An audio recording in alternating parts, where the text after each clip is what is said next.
Bonjour tout le monde, on va y aller toujours donc dans le chapitre 3 de la réfraction. Donc nous sommes dans la section 3.2, donc la dernière partie.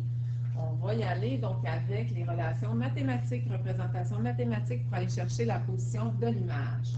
On se rappelle qu'on peut dessiner nos trois rayons principaux pour aller trouver la position de l'image, mais aussi donc on a les formules. Un petit rappel donc avant de commencer. Donc en passant, ça va être les mêmes formules qu'avec les miroirs. Fait que ce qui fait en sorte qu'on va employer les mêmes variables. Fait que ici, donc, on a la hauteur de mon objet. Fait que la hauteur de mon objet, c'est sûr que c'est le HO. Ça ne change pas. La hauteur de mon image, ça ne change pas aussi.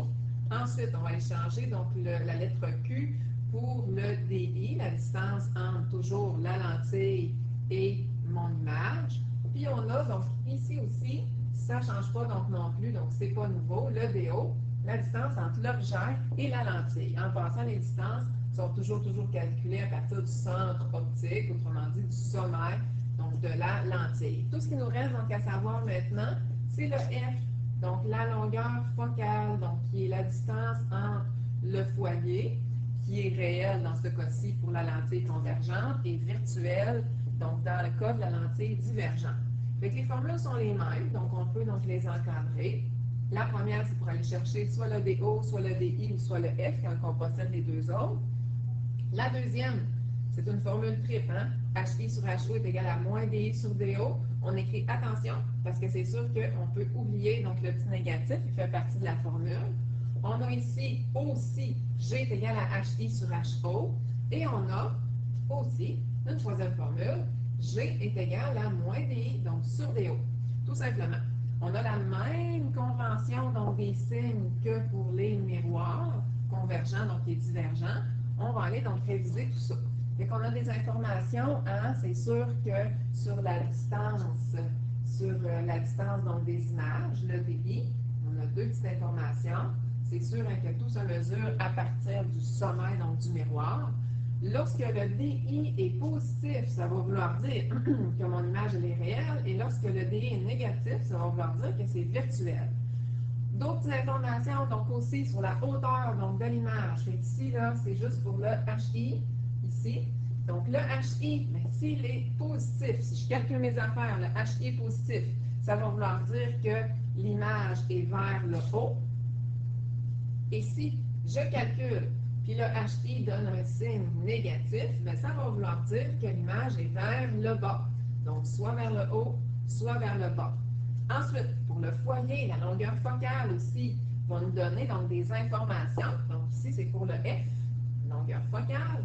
Si j'ai une lentille convergente, on se rappelle que dans ce temps-là, mon foyer principal, il est réel. Donc, il va falloir que je pense à mettre dans ma formule mon F positif. Donc, je le laisse positif. Si j'ai une lentille divergente, dans ce cas-ci, j'ai un foyer virtuel. Donc, dans ce temps-là, il faut vraiment que je pense à mettre mon F négatif. Donc, ici, c'est un petit négatif. Donc, je mets mon F, donc négatif. Dernier point, le grandissement qui est là. Le G, si j'obtiens un G positif, ça va me reconfirmer que mon image, elle est droite. Et si j'obtiens un négatif, ça va me reconfirmer que mon image, elle est renversée à l'envers, la tête par en bas, là, comme vous voulez. On va se faire une petite pratique au même titre qu'on avait fait avec le miroir. Comme le miroir aussi, on va faire un petit mini-test là-dessus. Bien sûr, vous allez avoir le droit donc, à toutes vos choses. Donc, ça va être un petit mini-test, là, dans le fond, exercice à faire donc, à l'école.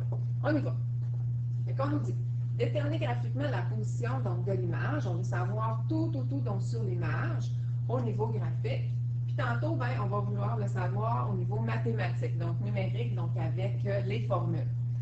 Donc, l'image mesure l'image d'un objet, donc de 2 cm. L'objet a une hauteur de 2 cm. Et cet objet-là est situé DI à 4 cm devant une lentille divergente. Donc, ça, c'est important. Parce que dans ce temps-là, lorsque je travaille avec une lentille divergente, donc mon foyer, c'est sûr qu'il va être négatif. Parce que mon foyer, il est virtuel dans ce temps-là. Fait que mon but, c'est d'aller chercher les caractéristiques donc, de mon objet. Fait qu'on a donc notre objet ici, ça va me donner ma position de mon image. Si on va l'écrire tout de suite. On sort donc nos crayons donc, de couleurs donc, différentes. Je vais avec le premier rayon. On se rappelle que le premier rayon, c'est lui qui est parallèle à mon axe principal. Mon axe principal, hein, c'est toujours une ligne, donc en pointillé, par lequel va passer le sommet de la lentille, le foyer, donc secondaire.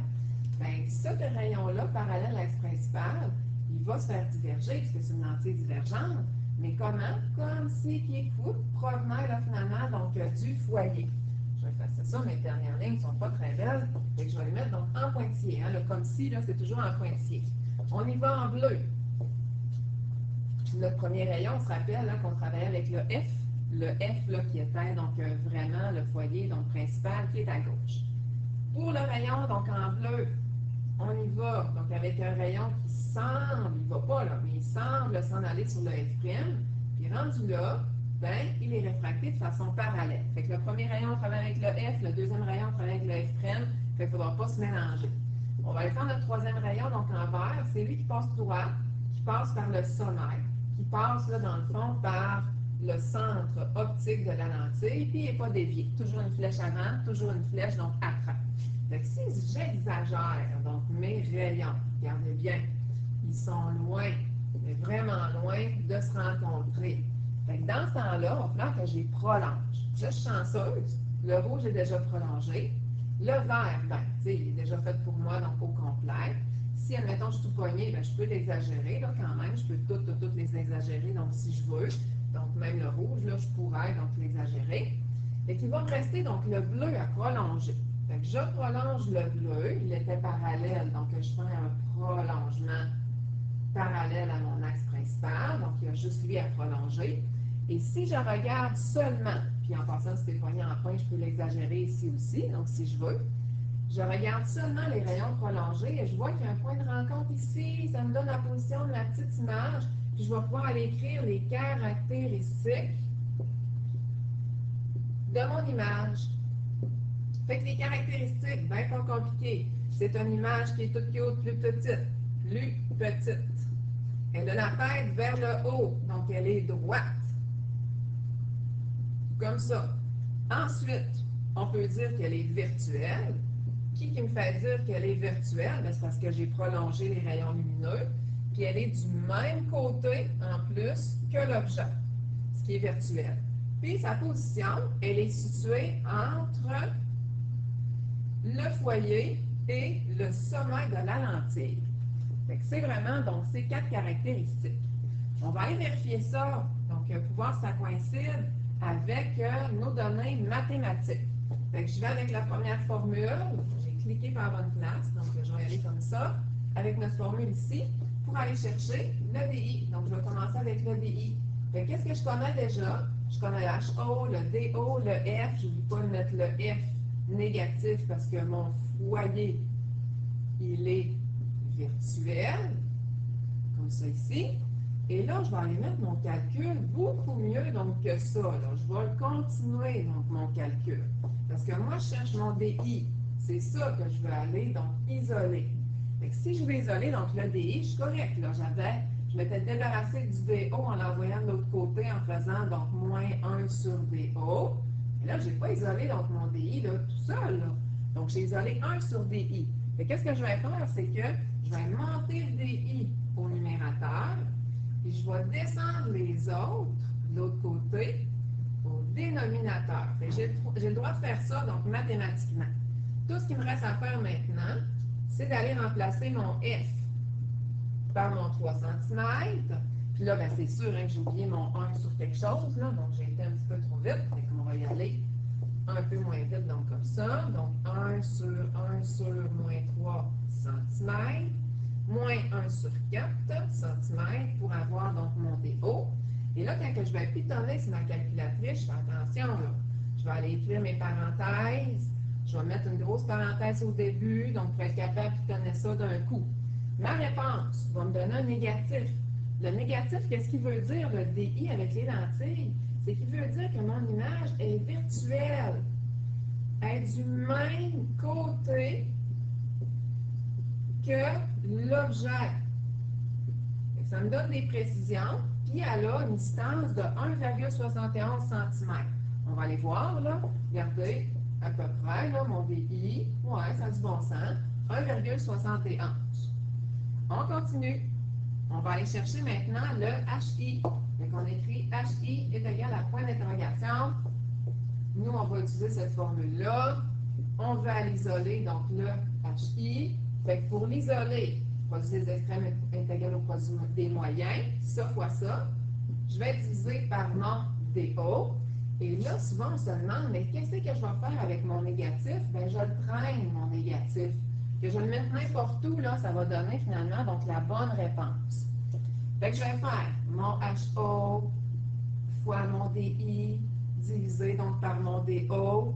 On n'oublie pas que le DI, lui aussi, donc ma réponse de tantôt, DI est égal à moins 1,71 cm. Donc, je le mets négatif. Puis, qu'est-ce que ça donne deux négatifs ensemble? Bien, ça me donne un positif.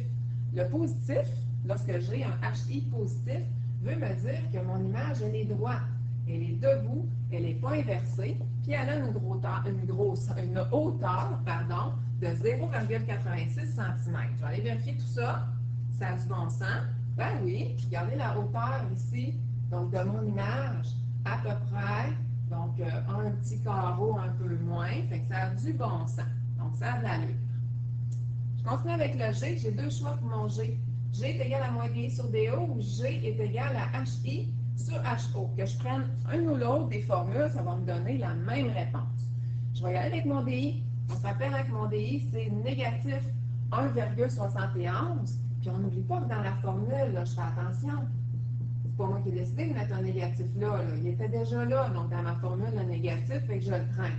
Puis en plus, mon DI est négatif. Fait que deux négatifs ensemble, ça me donne un positif. Puis lorsque mon G arrive positif, ça me reconfirme que mon image, elle est droite. Elle est vraiment donc debout. Puis le G, ben, ça n'a pas d'unité. Pourquoi ça n'a pas d'unité? Parce que des centimètres et des centimètres, ça s'annule. Fait que c'est sûr que je n'ai pas d'unité si on se rappelle bien. Lorsque mon G est égal à 1, ça va vouloir dire que mon image a la même taille que mon objet. Si mon G est plus petit que 1, comme dans ce cas-ci, ici, là, on est plus petit que 1, bien, ça va vouloir dire que mon image, elle est plus petite que mon objet. Puis là, ben, on ne fait pas le saut, hein? Si mon G est plus grand que 1, ben, mon image va être plus grande. Tout simplement, c'est la même chose qu'avec donc les miroirs. Fait que le 0,4, ça veut dire que mon image est 0,4 fois plus petite que mon objet. C'est ça là, que ça veut dire. L'autre côté, j'ai mis des petits exemples de pratique. Donc, vous pouvez pratiquer pour dessiner les rayons, faire la méthode graphique. À côté, vous pouvez faire la méthode mathématique. L'exemple 3, je vous conseille vraiment de la faire parce que c'est toujours plus difficile là, lorsque l'image est virtuelle. Et le prochain cours, c'est sûr qu'on verra donc la section 3.3. Et c'est fini pour ce cours-ci. Petit cours donc rapide.